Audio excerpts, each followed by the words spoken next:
Hello, Tony's right. This is going to be a video on trying to figure out where this thing is.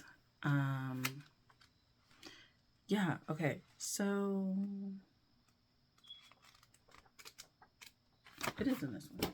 Okay, so this is going to be about poetry, July, August 2025, but not the whole poetry. I am going to give my thoughts on that, but I'm going to try and do all the months, July through September, together because I would prefer to do that. I'm trying to see something. This has a lot of translated stuff. And maybe, is it?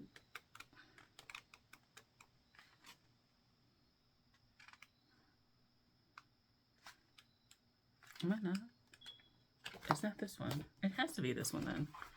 It has to be. It has to be this one. It can't be the other one.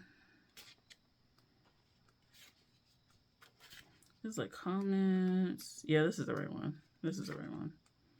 It's in the September one. Okay, so this is Poetry September 2025's book. So I'm starting to read it already, getting ahead. Like I said, I'm trying to do all 3 months together. July and August is in one book, and then September is in its own. What I want to talk about is one of the sections that I never read, which is like one of these comment sections, because they always have these like really long it blocks like paragraphs and stuff. Usually it's like some sort of context or contextualizing a literary movement or literary device or something like that, and I never pay attention to that. But this one caught my eye. It's called Freed Verse, A Reckoning of Black British Poets. And the reason why I stopped and actually read this one is because I have conversations all the time with classmates, former classmates, alum of the program that I'm in, about forging connections and growing artistic movements in the face of like a world that clearly does not see it for a lot of Black poets. And so like the ways in which you can build your community when it comes to that, we're putting our heads together and trying to create spaces for that. And then also within the city that I live in, there's been a concerted effort to make literary, cultural spaces, artistic spaces for people, as the city, to be honest, is going through like a period of gentrification and will continue to do so for the next like 10 years or so. There's a lot of developmental projects that are going on. There's been areas of economic interest like revitalization zones, craft, and things like that. And one of the things that I knew was that I wanted to stay local here because I didn't feel like going to a program out of town helped out tremendously because my grandmother died, and having to consider traveling back here for something that like split seconds, where like every second mattered in terms of like time with the person before they like died. I'm glad I stayed locally for that like very personal reason, but also because I felt very tied to the city, and I felt like I could be here and do work, and not that like when I try to go to law school like I'll leave, but I feel like by that time I may have more skills that I can like go out, get some other skills, and then come back. But for right now, I'm very much into building stuff in the city, and my gripes with everything kind of always being in New York, opportunities, fellowships, all that kind of stuff. I think there's really a need to build here in the city that I live in. So this article kind of like, helps me kind of put that in my mind again, but then also kind of like there's these other struggles that are happening across the globe when it comes to different groups of Black people. This one is just specifically the UK, but that there's these struggles to create organizations and create foundations so that people can be seen and they can be heard. And it just takes a lot of work, and it takes a dedication that I feel like sometimes you really have to like make sure that people are like down for, and that the pioneers of a lot of things were really brave for their time. And so I was like reading it, and I was just like very appreciative. They do give props to like the US. And it's not one of those things where like as an American like, ah, damn right, but a lot of black people abroad did kind of model some of the things that they ended up taking to push their own liberation movements, from like civil rights, things like Harlem Renaissance. Like, these people were in communication with each other. Like, I think we try to make it seem like we were just over here and they were over there, and it's like, but they were in communication with each other, and people did look at models of things, models of revolution, models of reworking, models of healing, whatever, from like different places. But like, one of the larger movements was kind of like the US, and so people, and it inspired like other non-black people with their own civil rights movements, and some of those models are still used today, for better or for worse, I ain't gonna lie. But then it also mentions the idea of freedom and being free and writing freely, and that is something that also has been coming up. So for me, I've been 100% not open. I started off very distant, pseudo-intellectual. I have my newsletter, and I describe this in the long ass paragraphs that I wrote. But I started off as the pseudo-intellectual, very distant. What we think poetry is kind of like pickles and rice. The leaves fall. I wonder what will happen next. Like, kind of like these very elusive, kind of like, what the fuck is going on here? Kind of like poems. And when I was like presenting them, I was kind of like very tight-lipped about it, and my professor was just not fucking here for it. He wasn't here for it, I can tell. But I like had to like open up and admit that wasn't where I was trying to go, and so I completely like shifted away from that. Like, I still like using language and stuff like that, but I find that I'm more confessional, and my language is a lot plainer. Like, it's a lot plainer. But my topics and my interests, my writing interests, have gotten like deeper and more vulnerable and more unique to me. Like, these are the things that I want to talk about. Like, everybody has their topics, they want to talk about death, or they want to talk about sex, or they want to talk about religion or something like that, but like the ways that I'm perceiving them and explaining them are me, right? And so I had to get to that point. And I frequently talk to like people about the freedom to write what I want.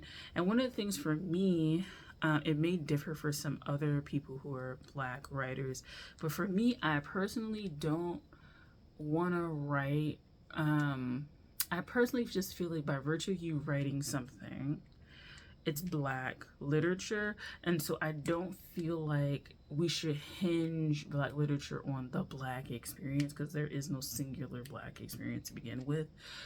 But that I also, don't put me in a box even within like black spaces. Like, I was just talking to somebody today, or yesterday technically, about they're a generation like older, but they were talking about how when they were younger, like slam poetry was a thing, and it still is a thing. And I find that as a black African American specifically, I feel like slam poetry is very big with African American writers. I really don't know. I don't have any exposure really with Black British or Black Caribbean or Black African, Black Latino. Like, I don't know. But it seems very much Black African American centric. And one of the things I kind of like roll my eyes at is that it seems like sometimes if you write poetry, your style has to like fit that arena. And I kind of just like, that's not my style. You know what I'm saying? Like, that's not my style. So to have freedom from that even is something that I strive for. Like, I don't want to talk about this. I don't necessarily always want to talk about, I call it melanin poetry, which is kind of like rude, or melanin work, where like we have to be overtly talking about the black body, which is like, whose black body are we talking about? But it's like the black body, and you got to mention like melanin and curves and your hair and stuff like that. Like, I can talk about those things, but it's a certain level of description. It's a certain way of describing that I'm not here for. And I think it's just how I grew up. Like, you know, like, I didn't grow up with, like, to be real, like, I didn't grow up with Erykah Badu and Lauryn Hill and all of them. So I know who they are. I've listened to some of their work, but that's not my point of reference. And I think for me, the freedom to be, I know people were like, what the fuck are you talking about? But like, the freedom to be, even as a black person, away from those markers that people kind of put you in if you're black, that you're going to talk about this stuff in this particular way, you know, like, there's differences in the experience. And that's why I'm very big on saying I'm African American. Yes, I'm black, but I'm specifically African American, and I come from a specific cultural like perspective, because my family lives in Maryland, but it was deeply ingrained in me that we were from Virginia, and that is a big psyche thing for me. And it's also maybe a certain class thing. I grew up, I guess, like the working middle class, I guess. But I come from a family of like government workers. That's very different for somebody who's like blue collar workers. They're plumbers and electricians and stuff like that. Like, pretty much my grandmother's entire generation, they all found some sort of work working in some sort of government agency at some capacity. So like, my mindset is not the same as somebody who may not have grown up in that way, right? Like, some people grow up amongst like doctors and lawyers and like professional class. Some people grow up, their world is business class, right? Like, they know a lot of business class people. A lot of people in their family are educators, nurses type things. Like, we all have like whatever sort of class thing we're going on, whatever sort of industries are, you know, are most in our class, right? And so that does shift how you write. And I think for me, working through those issues of like finding an audience for the things that I write, as a black person who doesn't necessarily see myself in certain black writing spaces, you know, it is affirming. But anyway, back to this. Let's read something. Okay, so I'm gonna read this paragraph here and hopefully not butcher this. And yeah, so it says, the essay, and it's talking about the dilemma of the black artist was made plain by, let me just read this part. Okay, let me just read this entire page. Let's go. So Nick McConaughey, there is a force stronger than the sea. Okay. Contemporary black literature in the UK would not be possible without the black literary arts movement and organizations, both locally and abroad, that have been refuges for the black writer. These groups like Cave Canem and Malika's Kitchen, along with the black arts movement, resist the idea that to be accepted or tolerated in the literary canon, we have to prove our worth and legitimacy on terms imposed by the canon and not our own. The dilemma of the black artist was made plain by Langston Hughes in his well-known essay, The Negro Writer and the Racial Mountain. One of the most promising of the young Negro poets said to me once, "I want to be a poet, not a Negro poet," meaning I believe I want to write like a white poet, meaning subconsciously I would like to be a white poet, meaning that I would like to be white. And I was sorry the young man said that, for no great poet has ever been afraid of being himself, and I doubted then that With his desire to run away spiritually from his race, this boy would ever be a great poet. But this is the mountain standing in the way of any true Negro art in America. This urge within the race towards whiteness, the desire to pour racial individuality into the mold of American standardization, and to be as little Negro and as much American as possible. And I challenge that a little bit in my work, because I am a poet. I am a poet, a Negro poet, right? I use the word Negro. I don't care. I use Negro, I use African American, I use Black. The essay was published in The Nation in 1926. The same year Hughes published his first book, it still holds for contemporary Black artists as we grapple with two notions of artistic freedom. The first is freedom from censorship, political interference, or institutional suppression. This type of freedom is often protected by law and anchored in human rights frameworks. It's about legal and social safety, like a poet being able to write political work without fear of arrest, which would be very, would be a very big issue, especially across Africa and Latin America. I know that for sure. Here in the U.S., yes, but definitely those two like places. Definitely. Okay. The second is freedom too. The freedom to create, express, and experiment without limitations. This version depends less on law and more on access to resources, platforms, audiences, and supportive communities. While the first protects the artist from restriction, the second empowers the artist through opportunity.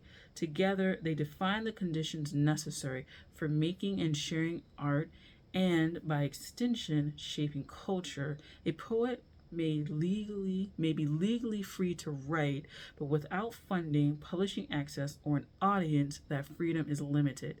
Take Miriam Makeba under apartheid. She lacked freedom from state repression and was exiled, but even in exile, her freedom to express relied on international platforms and support networks. True artistic freedom needs both the removal of barriers and the creation of pathways.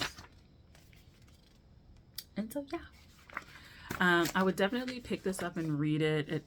It goes into the next page. And these are the things that I think about when it comes to me being a writer.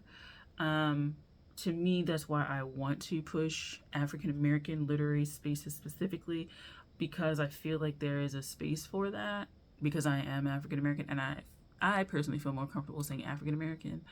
I will say Black American, but I say African American because I just feel like my identity most fully expresses itself through that language kind of term, because I know what it means for me, and historically I kind of like know what it means. Yeah, so I like that. And then I also had a conversation with somebody where I was talking about being bicultural, but you're in one culture, but the biculturalism comes through class and experiences of access or lack thereof, and how that has shaped my world. Like I just explained, like I grew up, like I definitely listen to R&B, I definitely listen to other stuff, but I grew up, like I still call music secular music. I grew up in a not overtly religious, very repressive household when it comes to religion, but I definitely grew up in a religious household that also did New Year's Eve, like superstitious things. That's also a thing. Like I grew up with that. Again, then I grew up with government workers, people who worked in government in any capacity, all capacities, and being around that, being around the ability to have access to do vacations.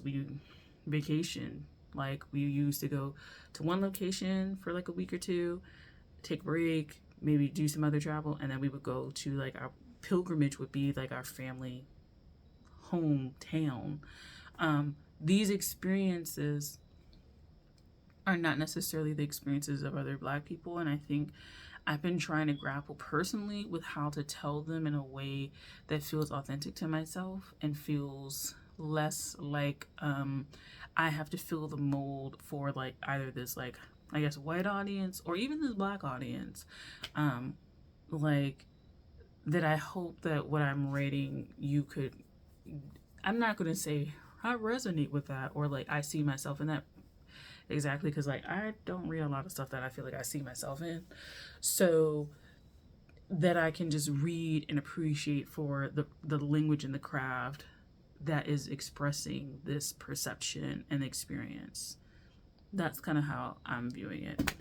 And so these are the things I've grappled with, especially like as I've gotten stronger in my writing, as I've gotten more niched in what I like to write about, more experimental in what I like to write about, experimenting with different forms. I, you know, like I like these things and I feel like I don't want to like ruin them by attempting to write to an audience that frankly I don't think exists for me to like connect with, you know. So these are things I'm thinking about. These things may be thought about by other groups of people, other people, and if you are thinking about them, let me know down below. Yeah, thanks for watching. I'll talk to you later. Bye.